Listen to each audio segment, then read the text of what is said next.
제도권 주식 분석입니다. 자, 오늘 세금 부분을 준비를 했습니다. 커버드콜 ETF의 세금 그리고 주요 ETF들의 세금들을 조금 더 간략하게 요약을 해봤는데요. 자, 어려우시더라도 마지막에 제가 한 번에 정리를 해드리도록 하겠습니다.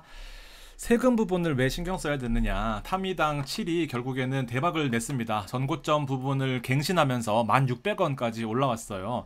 얼마 전까지만 해도 10,000원 정도 수준에서 헤매던 이 타미당 7 같은 경우에는 자, 거래량까지 올라왔습니다. 기본적으로 아주 좋은 흐름을 보이고 있다. 그리고 댓글들을 봤더니 이제 올라가서 좀 고민이다 하시는 분들이 많은데요. 자, 결국 적립식으로 투자하시게 되면요. 고점에 사든 저점에 사든 이 타미당 7의 분배의 그 흐름 자체가 워낙 안정적으로 움직이다 보니까 결국 평균가에 수렴할 겁니다. 지금 올랐다고 너무 좋아하지 마시고 너무 또 걱정하실 필요도 없습니다. 적립식으로 중간 정도 가격에 맞춰간다 그러면서 배당 10% 정도를 가져간다 라고 생각하시면은 가장 안정적인 그 투자 전략이 될 수 있을 것 같습니다. 그 밤사이에 트럼프 대통령의 그 여러 가지 발언 때문에 시장이 폭락했습니다만 이 타미당 7의 근간이 되는 기초 자산들의 경우에는 이런 종목들로 구성이 되어 있습니다. 여러분들 아시는 시스코, 통신, 그리고 텍사스 인스트루먼트, 쉐브론, 홈디포, 암젠, 여러분들 좋아하시는 그 기술주의 대표적인 매그니피센트 7, 뭐 애플, 뭐 테슬라, 뭐 엔비디아 뭐 이런 것들이 없고 보시면 시총 상위에 있는 것들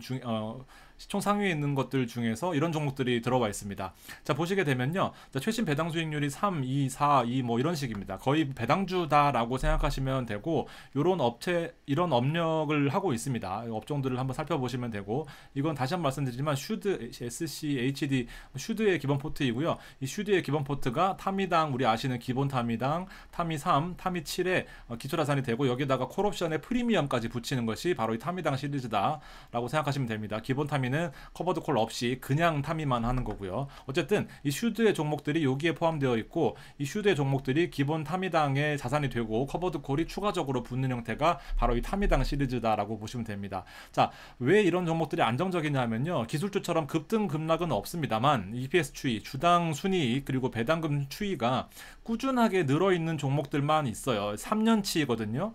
배당금 추이도 배당금이 꾸준하게 늘어나는 이런 추이를 보실 수가 있고 어떤 것을 선택하더라도 무조건 배당금이 늘고 주당 순이익이 늘고 이런 종목들의 구성을 보실 수가 있습니다. 뭐 표로 그렸으면 이 막대 그래프로 그렸으면 좋겠지만 시간이 너무 아까워서 이렇게 했으니까 중요한 부분이 뭔지만 체크하시면 될 것 같습니다. 자, 세금 부분을 제가 체크를 한번 해드릴게요. 자, ETF가 투자하는 자산에 따라 달라지는 세금이라고 되어 있습니다. 자, 기본적으로 거래소에 상장된 ETF만 가지고 왔어요. 물론 뒤에는 해외 제피 같은 예를 들어서 설명을 드릴 테지만 자, 기본적으로 국내 주식형 ETF들은 세금이 없다라고 보시면 됩니다. 자산이 국내 주식일 경우에는 자, 당연한 거예요. 따로 개별적으로 하더라도 증권거래세 이외에는 대주주가 아니고서야 매매 차익에 대해서는 비과세입니다. 타이거 200이나 뭐 타이거 퓨처 모빌리티 액티브 뭐 어쨌든 간에 들어가 있는 종목들이 국내 주식형만 100% 들어가 있다라고 한다면 매매 차익에 대해서는 비과세입니다. 자, 물론 분배금, 배당이 많이 나올 경우에는 배당 소득은 무조건 15.4%가 과세된다라고 하면서 끝이에요. 아주 간단하죠. 자, 근데 이제 문제는 주식형이 아닌 그 외의 ETF, 채권 마찬가지고요. 파생상품 마찬가지고요. 원자재 마찬가지입니다. 채권도 매매 차익에 대해서는 비과세입니다. 자, 근데 예시를 보면은 안에 들어가 있는 이 주식형 이외에 레버리지, 인버스, 그다음에 원자재, 미국 주식 이런 것들이 기본 자산으로 들어가 있을 경우에는 보유기간 과세라고 해서 일단 15.4%가 매매 차익에 들어갑니다. 이 부분은 무슨 뜻인지 뒤에 설명을 드릴게요. 그리고 배당소득세는 15.4%가 과세가 되는데 정리를 보면 주식의 경우에는 배당소득세만 들어가고요. 주식 이외의 세금은 매매 차익과 분배금에서 세금이 나온다라고 보시면 됩니다. 자, 국내 상장 ETF 그리고 해외 상장 ETF를 비교를 해드릴게요. 국내 주식형 ETF는 말씀드린 대로 비과세고 배당소득세만 15.4% 나갑니다. 만약에 1,000만 원이 배당소득이다 하면은 154만 원이 세금으로 나가게 되는 거고 2천만 원이 넘어가게 되면 종합소득 과세 대상이 되셔서 본인의 다른 소득과 합쳐서 세율이 올라가게 되는 그런 효과까지 보시면 될 것 같고요. 해외 상장된 ETF, SPY, QQQ, QYLD 등은 자, 기본적으로 양도소득세가 22%가 부과가 됩니다. 무슨 말씀인지 아시겠죠? 기본적으로 양도소득세가 22%가 부과가 된다는 말은 내가 100원에 샀는데 200원에 팔았다라고 하면 100원에 대해서 250만 원을 공제해 줍니다. 잘못 썼네. 100만 원이라고 해야 되겠다. 아니 1,000만 원이라고 되겠다. 1,000만 원에 사고 2,000만 원에 팔았으면은 1,000만 원에 대해서 이제 과표가 나오게 되는데 거기서 기본적으로 250만 원은 기본적으로 필요 경비로 공제를 해줍니다. 그러면 750만 원에 대해서 22%를 양도소득세로 낸다라고 생각하시면 됩니다. 자, 근데 자, 분배금에 대해서는 15%가 과세가 돼요. 여기는 15.4%라고 나와 있는데 일단은 처음에 원천 징수할 때 15%만 떼고 들어옵니다. 배당금은 자 무조건 15.4%를 떼는데 국외에 직접 투자하시는 이 해외 주식을 직접 투자하시는 ETF가 아니라 ETF 형태로 들어가게 되면은 15%가 떨어지게 15%가 세금으로 나간다라고 생각하시면 됩니다. 예를 들어 볼게요. 자, JP입니다. 배당금이 7에서 한 12%까지 나오는 이 JP는 진짜 한 2억만 사더라도 바로 종합과세 대상자가 될 수 있을 정도로 매우 배당금이 높습니다. 자, 어떤 전략이냐? 주식을 보유하죠. 해외 주식을 보유합니다. 그러면 그리고 거기다가 커버드콜 전략을 하는 이 옵션을 매도하는 전략인 거죠. 자, 두 가지 수익으로 나누어집니다. 주식으로 보유하고 있는 수익 들어가게 되고 옵션 매도로 인한 세금이 들어가게 됩니다. 자, 주식 분배금은 아까 말씀드렸다시피 15%가 그냥 되는 거고요. 매도는 22% 양도세로 끝입니다. 자, 그리고 옵션 프리미엄이 국내의 파생 상품은 코스피의 선물 옵션, 코스피의 선물, 코스피의 옵션 같은 경우에는 당내 파생 상품이라고 분류가 돼서 얘는 비과세예요. 근데 얘는 옵션 매도 프리미엄은 해외에 상장된 S&P를 매도하거나 해외에 상장된 나스닥을 옵션을 매도한다라고 할 경우에는 분배금으로 포함되어서 마찬가지로 과세가 됩니다. 그래서 이 두 가지 형태가 옵션 매도 프리미엄이랑 주식 분배금이랑 같은 분배금이라고 해서 15%가 부과가 됩니다. 다른 방법 없어요. 무조건 15%가 부과가 됩니다.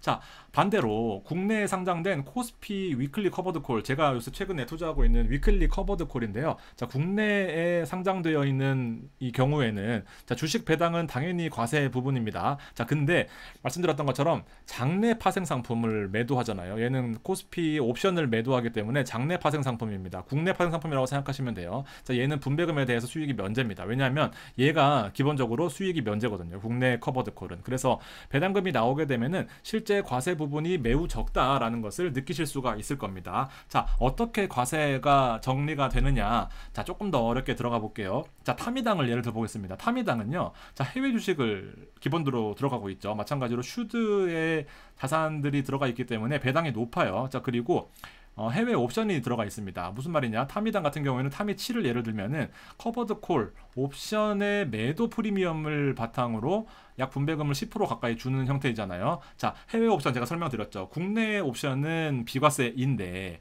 해외 옵션은 과세 대상입니다. 얘도 무조건 분배금 형태로 15.4%가 과세가 됩니다. 자, 근데 다른 거는 국내에 상장되어 있다라는 거죠. 이런 것들을 똑같이 만들지만 이걸 옵션을 추가해서 국내 상장되어 있다라는 게 조금 달라집니다. 여기 정리를 잘 해놓은 에이스 자료가 있는데요. 자, 국내 주식형 리츠 포함입니다. 리츠 포함에서는 매매 차익에 대해서는 비과세예요. 처음에 매수하실 때 수수료만 내시면은 거의 분배 수익 15.4%를 제외하고는 거의 비과세다라고 생각하시면 되는데, 자, 국내 주식 파생형 그리고 그 외에 해외 ETF 관련된 그 매매 차익과 분배 수익을 보시게 되면, 자, 국내 상장된 거 말고 해외는 양도세 22% 끝나지만 국내 상장된 거는 매매 차익에 대해서 이 보유기간 과세, 아까 15.4% 있었잖아요. 근데 그게 어렵게 보유기간 과세라고 써놨지만 물론 세법상 자세하게 들어가면은 그 말의 정의는 다르긴 하지만 결국 배당소득세라고 보시면 됩니다. 어떻게 산정이 되느냐? 작은 건데요. 매매 차익 그리고 과표 기준가격 증분에 대해서 15.4%입니다. 자, 어쨌든 작은 거 기준이에요. 매매 차익은 내가 100원에 샀는데 200원에 팔았으면 100원이 매매 차익이 될 거고, 과표가 얼마나 증가했느냐는 여기 과표가 나와 있습니다. 제가 리츠를 가져온 거거든요. 자, 과표 기준가라는 게 있습니다. 자, 5,200원에 샀는데 만약에 지금 5,100원이다. 그러면은 한 40원이 빠진 거죠. 40원이 빠졌습니다. 어쨌든 과표 기준가격 증분이 없어요. 그러면 세금이 없습니다.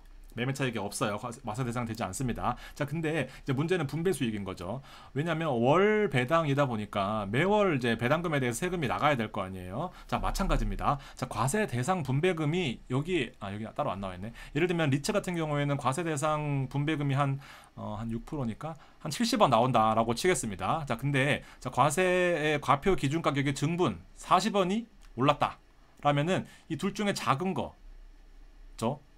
과표 기준 가격이 만약에 5,200원에서 5,100원을 떨어졌으면 40원이 까졌습니다. 그러면은 과세 대상이 없는 거예요. 왜냐하면 작은 거에 대해서 15.4%이기 때문에 과세 대상이 없다라고 보시면 됩니다. 자, 만약에 5,160원에 샀는데 5,200원이 됐다. 40원이 늘었죠. 그럼 요럴 때는 15.4%를 이 70원의 분배금과 40원의 과표가 늘었던 이 실제로 이 분배금과 과표 기준은 세금을 때릴 수 있는 그 기준이 되는 근거거든요. 이 둘 중에 작은 거를 때리겠다라고 했으니까 이런 식이면은 5,200원에서 5,167원으로 40원이 빠졌을 때는 세금이 없는 거고요. 만약에 주가가 많이 올라서 실제로 과세 대상 금액이 한 40원이 올랐다라고 한다면은 40원에 15.4%입니다. 실제로 세금이 매우 적습니다. 분배금은 90원이 들어왔지만 90원에 대해서 세금을 다 때리는 게 아니라 과표 기준 가격이 얼마나 올랐느냐입니다. 자, 근데 되게 중요한 포인트. 월배당이잖아요. 그러면은 계속해서 배당금을 지급을 하면서 이 과표 기준 가격을 떨어뜨려요. 무슨 말씀인지 아시겠죠?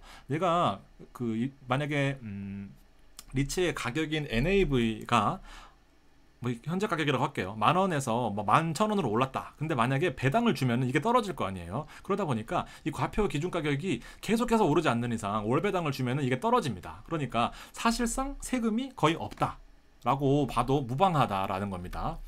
조금 더 어렵게 들어가 보면 이렇게 그 투자 설명서에 보면은 이렇게 원칙들이 나와 있어요. 자, 어떤 말씀이냐면은 상장지수 집합투자증권의 보유기간 과세 적용을 시행했다라는 게 결국에는 분배금에 대한 이런 내용인데, 자, 소득세법에 뭐 의해서 이렇게 추정이 된다라는 겁니다. 자, 근데 보시면 현금 분배 시, 그다음에 매도 시 이렇게 있어요. 한번 읽어볼게요. 여러분들 이해되시면은 이해하시고요. 넘어가셔도 됩니다.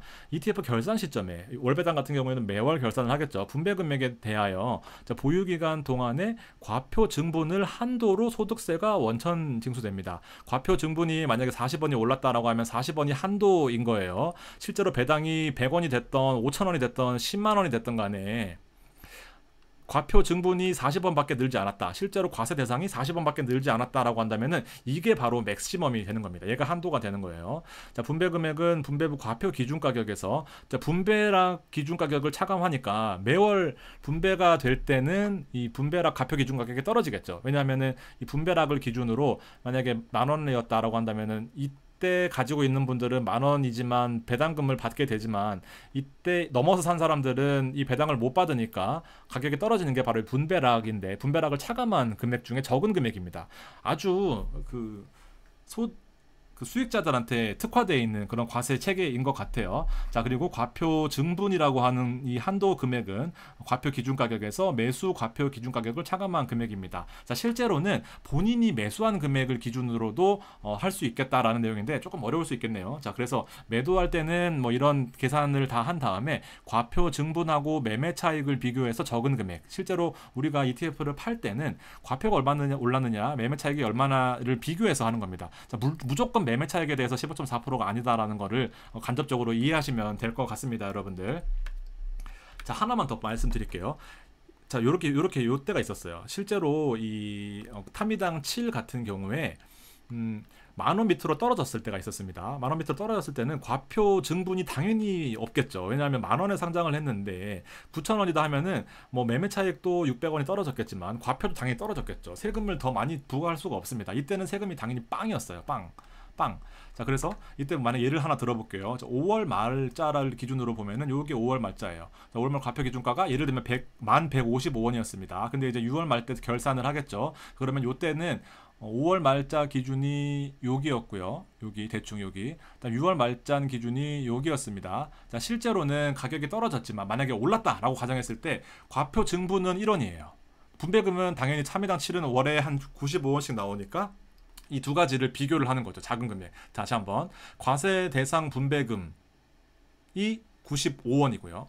매월 타미당에 지급되는 배당금, 그리고 과표 기준 가격의 증분, 과표 기준 가격이 떨어졌으면은 세금이 없는 거고요. 과표 기준 가격이 늘었다, 만약에 1원이 늘었다 그러면 1원에 15.4%인 겁니다. 그러니까 사실상 빵원으로 나오더라도 무방하지 않다는 거죠. 1원에다 15.4% 하면 0.00154인가요? 그렇습니다. 당연히 없다라고 보시면 되기 때문에 거의 세금 자체는 크게 없다라고 보시면 되고, 과세 기준 가격이 막 이렇게 올라가지 않습니다. 실제로 배당만큼 올라가지 않기 때문에 이 부분들을 참고하시면 될 것 같고, 자, 마지막으로 하나 예들고 마무리하겠습니다. 요거는 반드시 기억하시고, 왜냐하면 세금 물어보시는 분들이 많아요. 배당은 95원이 나왔는데 왜 세금이 안 나오고 왜 세금이 적게 나옵니까 하시는 분들이 많거든요.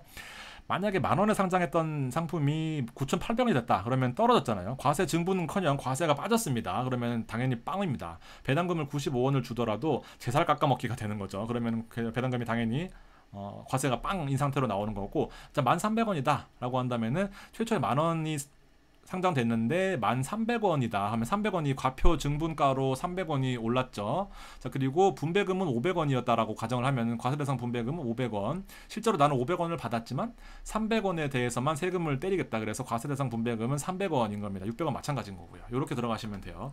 자, 그래서 보통의 그 ETF 홈페이지에 들어가 보시면 얘는 이제 우리 코덱스의 부동산 리츠입니다. 요새 요것도 핫해요. 자, 그러면은 시장 가격은 40원 올랐고 뭐 25원 올랐고 뭐 5원 올라 계속 오르고 있네요. 이렇게 올랐지만 과표 기준가를 보시면은요 실제로 빠질 수도 있다라는 거를 보시면 되겠습니다. 그래서 정확하게 시장 가격과 과표 세금의 부과 대상이 되는 과표 기준가는 정확히 일치하지 않는다. 흐름도 마찬가지다. 그래서 이렇게 보시면 되고, 정리를 해보면 주식이 들어가면은 비과세다 ETF. 근데 배당은 세금을 낸다. 그리고 해외는 양도세 22%를 낸다. 배당은 15%를 낸다. 자, 그리고 해외 커버드 콜, JP 같은 거 팔 때 22%, 배당은 15%, 그리고 옵션도 과세가 된다. 장내 파생 상품, 국내에 상장된 옵션만 비과세다. 선물 옵션만. 자, 그리고 마지막으로 타미당, 한국판 커버드 콜 월배당 상품은 급등해도 15.4% 이내이고, 그리고 매월 그 분배금을 지급하면서 과표 기준 가격 자체를 떨어뜨리기 때문에 이렇게 움직일 거예요. 그러다 보니까 막 이렇게 급등하면은 물론 좋겠지만, 이렇게 급등하면 세금이 많이 나올 수 있겠지만 한도 자체는 분배금이 맥스다라고 보시면 됩니다. 당연한 얘기네요. 어떻게 보면. 그래서 배당금을 너무 많이 받게 되면 종합소득세 대상자에 될 수는 있겠지만 실질적으로 15.4%의 그 대상이 되는 금액 자체는 이렇게 된다라고 이해하시면 될 것 같습니다. 그러니까 세금이 많이 나올 수도 있고 적게 나올 수도 있고 그렇게 되신다고 보시면 돼요. 근데 일일이 다 계산하실 필요 없이 어차피 증권사에서 원천징수 의무자로서 분배금을 줄 때 계산을 해서 빼고 들어올 거예요. 그래서 많이 빼면은 많이 올랐구나, 적게 빼면은 적당히 올랐구나 라고, 과표 기준가는 많이 안 올랐구나. 그리고 실제로도 국내 커버드콜 같은 경우에는 옵션이 비과세이다 보니까 많이 세금 과표가 줄어들겠구나라고 생각하시면 될 것 같습니다. 어렵지만 뭐 헷갈리시면 댓글 주세요. 한 번에 이해하시기 어렵습니다. 저도 13년 동안의 노하우고 뭐 그러다 보니까 여러분들 최대한 이해시키려고 노력했는데 안 될 수도 있다라고 생각하고 있습니다. 제도권에서 책 나왔습니다. 여러분들 지금 많이 팔리고 있어요. 정말 감사드리고요. 여러분들이 많이 해주시는 만큼 저도 방송을 통해서 혹은 팔로우업을 통해서 더 많이 노력하겠습니다. 여기 보시면 가입하시면 멤버십도 있고요. 여기 책 더보기 누르시면은 여기 책 나왔다라고 나와요. 그러면 책 속에 링크가 들어가면 여기 나오거든요. 그러면 안에 들어가 있는 내용 제가 설명을 써놨으니까 한번 봐주시고 구매해 주시면은 제가 메일로 보내드리도록 하겠습니다. 많은 관심 부탁드리고요. 오늘도 감사합니다.